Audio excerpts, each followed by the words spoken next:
शुरुआती 2 वर्षों को अगर छोड़ दें तो अपने 12 साल की उम्र में झारखंड राजनीतिक तौर पर कभी भी स्थिर नहीं रहा और इसके पीछे की वजह पार्टी की महत्वाकांक्षा रही। लिहाजा राज्य देश के सामने राजनीतिक प्रयोगशाला बनकर रह गया है।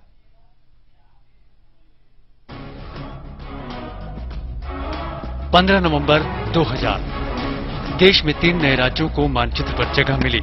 उनमें से एक था झारखंड। खनिज संपदाओं से संपन्न इस राज्य में पहली बार बतौर मुख्यमंत्री तब के बीजेपी नेता बाबूलाल मरांडी ने शपथ ली। लेकिन जैसे 2 वर्षों में ही राज्य को किसी की नजर लग गई। उस समय सरकार में शामिल जेडीयू के मंत्रियों ने अपनी ही सरकार के खिलाफ मोर्चा खोल दिया। उसकी वजह थी ऊर्जा मंत्री चाहते थे कि बिजली बोर्ड के अध्यक्ष को हटाया जाए, तो मंत्री मधु सिंह निबंधन विभाग चाहते थे। जेडीयू कोटे के इन दोनों मंत्रियों की मांगे बाबूलाल मरांडी ने नकार दी और विद्रोह के बाद बाबूलाल मरांडी की सरकार गिर गई। तब बीजेपी में सामान्य कद रखने वाले अर्जुन मुंडा के नेतृत्व में फिर बीजेपी की सरकार बनी। अर्जुन मुंडा ने जेडीयू के दोनों मंत्रियों की सारी मांगे मान ली। बकौल बाबूलाल मरांडी वही वो वक्त था जब झारखंड में राजनीतिक सौदेबाजी शुरू हुई और तब का वो बीज आज विशाल वृक्ष बन गया। करता हूं कि आज जो इस राज्य में करप्शन की जो बुनियाद है वो 2003 में जिस दिन मुंडा जी ने इस राज्य में मुख्यमंत्री के रूप में ओथ लिया था उसी समय डाला गया। इसमें संदेह नहीं कि 12 वर्षों में राज्य ने कई राजनीतिक झंझावतों को झेला। जानकार मानते हैं कि इसके पीछे 4 प्रमुख कारण थे।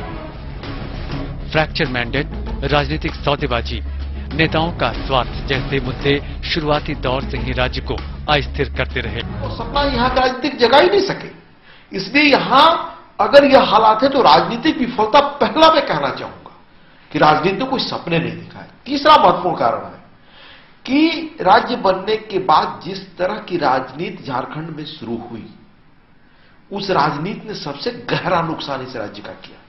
वह राजनीति क्या थी? सौदेबाजी की, महत्वाकांक्षा की और नीतियों को बेचने और खरीदने की। इसमें यह भी संदेह नहीं कि झारखंड जैसे राज्य में किसी एक पार्टी को बहुमत नहीं मिलना राजनीतिक अस्थिरता का कारण रहा। राज्य के कई वरिष्ठ नेता इस कारण को ही सबसे बड़ा कारण मानते हैं। क्योंकि अलग अलग मैनिफेस्टो पर चुन कर आते हैं, अलग अलग उनके एजेंडे होते हैं, तो दिक्कत होती है फिर सरकार चलाने में।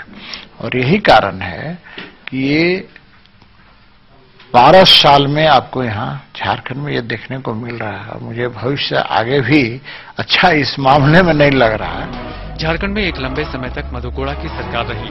ये सरकार कांग्रेस के पोते चली। इसके अलावा 3 दौर राज्य ने राष्ट्रपति शासन भी देखा।